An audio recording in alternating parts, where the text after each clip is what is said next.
Benjamin Marteau, bonjour. Bonjour. Alors citez-moi, avouez-moi s'il vous plaît une compétence numérique que vous n'avez pas, ou alors une compétence pour laquelle vous êtes extrêmement mauvais sur le numérique.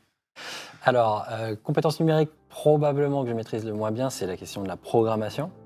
J'avais fait un petit peu de programmation amateur dans ma jeunesse, mais c'est quelque chose aujourd'hui que je devrais et que j'aimerais beaucoup travailler. Un peu daté, parce que ça va vite ça, ce Ça va genre. vite.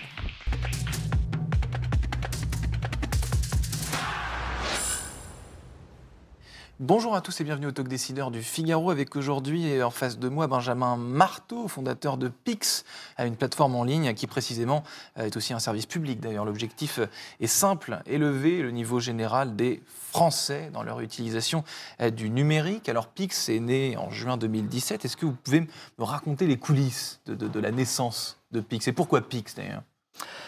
Alors PIX, c'est pas un acronyme. Souvent dans les ministères, quand on lance des choses, on a programme interministériel, etc. PIX, c'est vraiment l'idée des points déjà, d'un TOEFL de compétences numériques. C'est une idée également de Pixel, de l'univers du numérique. Et on a voulu ancrer clairement PIX dans cette réalité-là.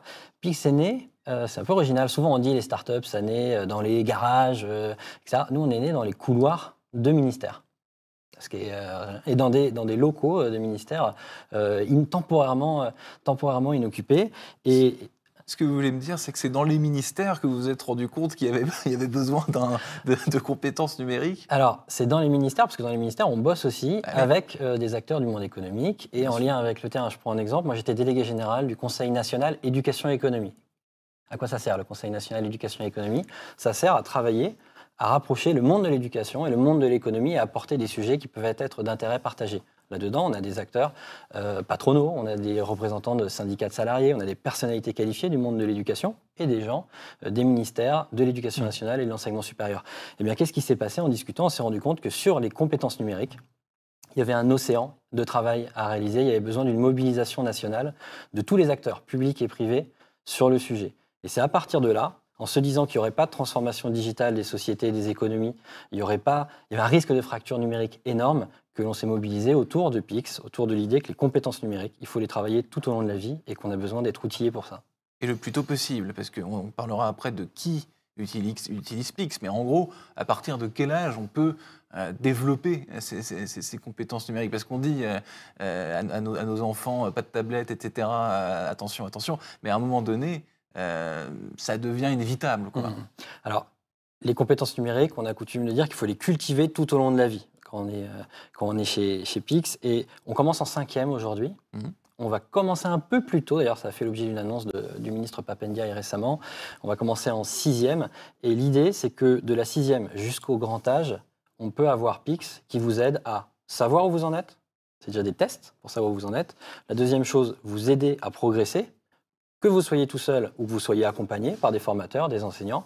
Et à la fin, plusieurs fois dans votre vie, valoriser vos compétences avec un certificat qui est reconnu par l'État et le monde professionnel. Des bilans de compétences, un petit peu des partiels du numérique, si on veut, à chaque étape de sa vie. Par exemple, c'est quoi ? En gros, j'ai, je ne sais pas, 45 ans. Voilà, je fais mon bilan de compétences sur Pix. Travailler au Figaro. Voilà, et on me dit, un peu plus jeune quand même, mais on me dit, voilà, ce jargon, ce terme, est-ce que vous le connaissez ? Est-ce que ce programme, ce logiciel, vous le connaissez ? En coulisses, c'est quoi en gros ? C'est mise à jour des compétences numériques. À quoi ça ressemble ? Alors, vous allez sur pix.fr en l'occurrence, et vous avez des tests. Ces tests, ils ont une marque de fabrique. Il y a des questions de connaissances, mais il y a beaucoup de questions de compétences. Quand on parle de compétences numériques, il faut aussi des savoir-faire. Et donc, concrètement, on veut savoir si vous savez faire une recherche d'information. Eh bien, on vous pose une question qui vous fait chercher de l'information. Je prends un exemple. Qui a modifié la page Wikipédia d'Albert Einstein le 22 mars 2016 à 1h21 ? A priori, vous ne le savez pas de tête. Eh bien, ce que Pix vous fait faire, c'est d'aller chercher. Et l'intérêt de cette démarche, d'une, c'est qu'on a une évaluation de qualité parce que vous êtes dans la vraie vie. C'est un produit où vous devez utiliser Internet, vous devez utiliser votre propre environnement numérique, quel qu'il soit, pour trouver la réponse à la question. Et cette démarche-là, elle a un effet de bord qui est très positif, c'est qu'elle a une dimension apprenante. Vous ne connaissiez pas l'historique de Wikipédia, eh bien vous allez chercher. Il y a toute une partie des gens qui apprennent grâce à ça. Ouais, donc vous disiez donc à partir de la 6e jusqu'à la fin de la vie. Jusqu'au grand âge. Jusqu'au grand âge. On peut dire qui se connecte sur Pix aujourd'hui, depuis 2017. Comment est-ce que vous avez vu évoluent les utilisateurs? Est-ce qu'au début, c'était un noyau d'adolescents? Est-ce que maintenant, c'est davantage des seniors? Comment ça se... Alors, Pix, dès le début, ça a été conçu. Alors, ça a été lancé. Tout à l'heure, vous disiez, j'étais fondateur de Pix. Le fondateur de Pix, c'est l'État. Et après, moi, j'ai participé à la création, je tiens à le préciser. Créateur de Pix. Et un des points, au démarrage de Pix, il y a vraiment cette vision que les compétences numériques dont on a besoin dans la société, dans l'économie d'aujourd'hui, ils sont d'abord transverses. Donc, ce sont les mêmes, en gros, que l'on soit sur les bancs de l'école, de l'université, quand on recherche un emploi, ou qu'on est en emploi, ou qu'on est à la retraite. Et donc, on a pensé dès le début à concevoir, à cartographier les compétences communes à tous ces publics-là. Après, elles s'expriment en 16 compétences, en 8 niveaux. Donc, il y a beaucoup d'hétérogénéité, il y a beaucoup de compétences numériques à évaluer, et c'est assez énorme. Dès le démarrage, on avait les élèves, des étudiants, des demandeurs d'emploi, des gens qui étaient dans des boîtes, qui étaient partenaires d'ailleurs du Conseil national d'éducation économie. Après, il y en avait un tout petit peu. En 2017, la démarche de Pix, ça n'a pas été de faire le grand soir. Ça n'a pas été de dire du jour au lendemain, on vous fait un super projet public, on travaille en chambre, et au bout de 2 ans, on vous sort un truc qui en fait à la fin ne marche pas.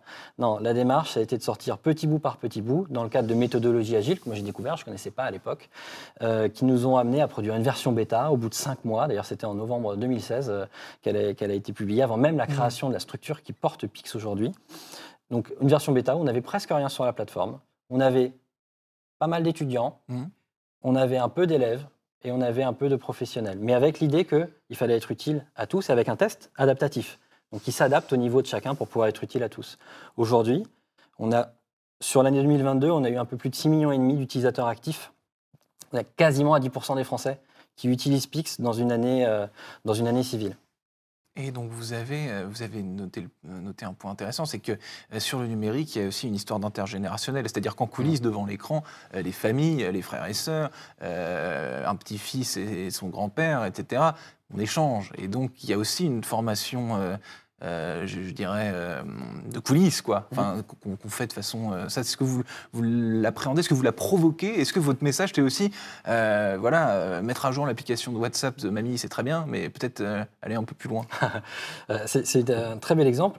Pour nous, il est un peu ambivalent. C'est d'un côté, parce que là, il y a un petit peu l'idée en creux que les jeunes, ils sont super forts en numérique. Les jeunes, ils savent faire énormément de choses en numérique et il faut le valoriser et on cherche à le valoriser.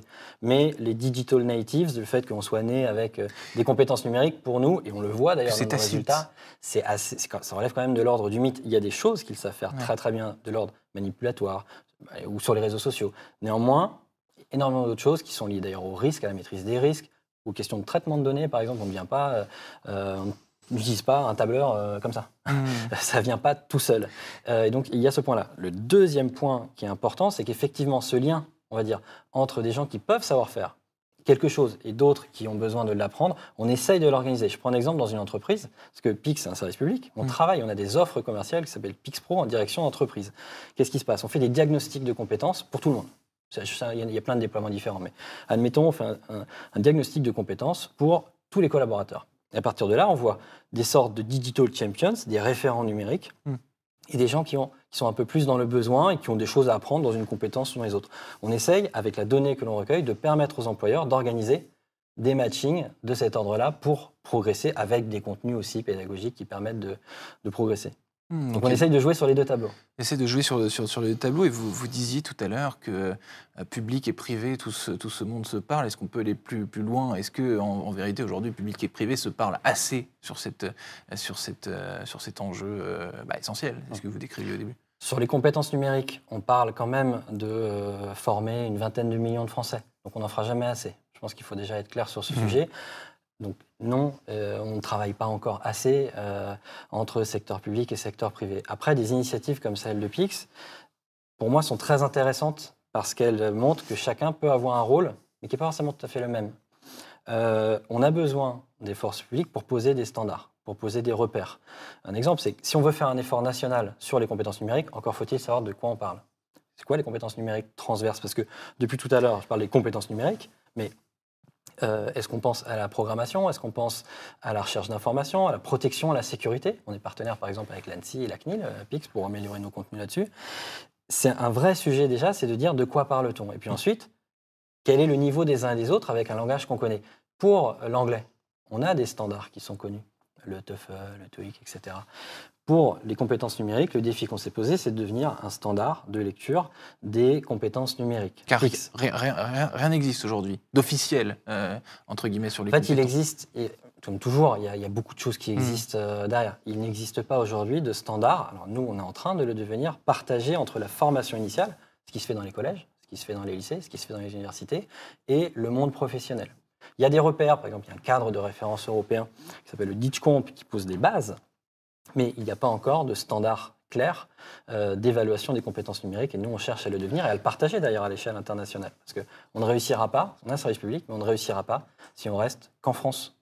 Un certificat sur les compétences numériques, ça doit avoir une valeur en dehors, et c'est le sens du partenariat qu'on a signé d'ailleurs avec la Belgique, et qu'on discute avec d'autres États. Je reviens sur le côté un petit peu réflexe du numérique, parce que est-ce que c'est le paradoxe un petit peu de tout cela, c'est que le web, les réseaux sociaux, plein de gens ils sont en même temps, mais finalement ces compétences à soi, quand on est devant un ordinateur ou devant une tablette, c'est quelque chose d'assez solitaire finalement, c'est pas quelque chose qu'on partage de façon innée. On part du principe que nous, c'est naturel, on sait le faire, mais je reprends l'exemple de l'entreprise, peut-être mon voisin d'en face du bureau, ma voisine de... D'ailleurs, parfois, ça se voit qu'on n'a pas la même approche du numérique. Donc, ma question, c'est, est-ce que le numérique, c'est pas quelque chose de symboliquement de solitaire, qui n'est pas fait de façon intuitive pour être partagé? Alors, je pense que le numérique, il est neutre. C'est-à-dire, il peut créer des fractures, il peut isoler, mais il peut aussi rapprocher. On l'a vu pendant le confinement. S'il n'y a pas eu le numérique, on aurait eu une toute autre histoire en termes d'isolement des uns et des autres. Par contre, si on ne sait pas s'en servir et que les choses se passent dans la sphère numérique, on peut se retrouver isolé. Nous, notre boulot, c'est d'essayer de faire en sorte qu'il y ait le moins possible de fractures et que ce soit le côté le plus positif du numérique. Le numérique, c'est un outil, c'est un pharmacone, c'est à la fois un remède et un poison, comme disait Bernard Stiegler. Et donc, à nous, mais tout le monde, d'essayer de, pas que Pix, hein, c'est tout un ensemble d'acteurs, d'essayer de faire en sorte que ça tombe du bon côté de la tartine, si vous voulez dire, que ça tombe du côté remède et pas du côté poison. Et pour ça, il faut agir à l'école, il faut agir à l'université, mais il faut aussi agir dans les entreprises. Il faut aussi agir dans le service public de l'emploi. Et c'est tout le sens, nous, de l'engagement qu'on a et de ce qu'on essaye de faire dans des PME, dans des grands groupes, en déployant des offres Pix Pro. Merci infiniment, Benjamin Marteau, donc créateur et non pas fondateur de Pix. Merci infiniment d'avoir répondu à mes questions pour le Talk Décideur du Figaro. Je vous souhaite une excellente fin de journée. Un grand merci à vous.